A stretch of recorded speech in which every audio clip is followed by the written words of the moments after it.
as early as 1-year-old, mas maganda talaga na turuan na natin yung mga 1-year-old natin na gumamit ng spoon and fork. Syempre, kailangan nila ng magandang spoon and fork talaga yung hindi sila mahihirapan. So, i-share ko sa inyo itong ginagamit ni Baby Maddie na kutsara at tinidor. Kagandahan dito, may container na siya. So, ayan, kapag kumain kayo sa labas, di ba, meron nalagyanan yung kutsara at tinidor ni Maddie. Kasi hindi naman siya makakapaggamit ng kutsara at tinidor yung mga stainless. Sobrang laki nun at mabigat sa kanya. Anyway, mga katropa, ang ganda nito kasi natitwist, nabebend yung pinaka-spoon and fork niya. So, si Baby Maddie kasi, kapag nakaganito siya, na kutsara, hindi talaga lahat pumapasok yung pagkain sa bibig niya.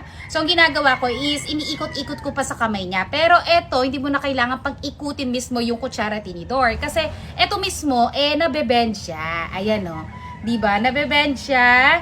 Tapos, ayan, naka-curve rin siya. So, kapag ginagamit to ni Baby Maddie, ayan, tinitwist ko lang ng konti para kapag kinutsara niya, hindi tatapon na ganon. Kasi naka-curve siya na konti, kaya pag kinutsara ni Maddie yung pagkain, so ayan, masasalo pa rin ng bibig niya, hindi matatapon. Kasi nga, ayan, naka-curve siyang ganito. Baby Pro pala yung brand nito, kaya ang ganda talaga ng quality at wala kang maaamoy na plastic dyan, rubber, wala talaga. Kaya safe na safe to na gamitin ng mga 1-year-old and up natin na Junakis. Kaya nako, kung naghahanap kayo ng spoon and fork na merong lalagyanan, i-check out nyo na to.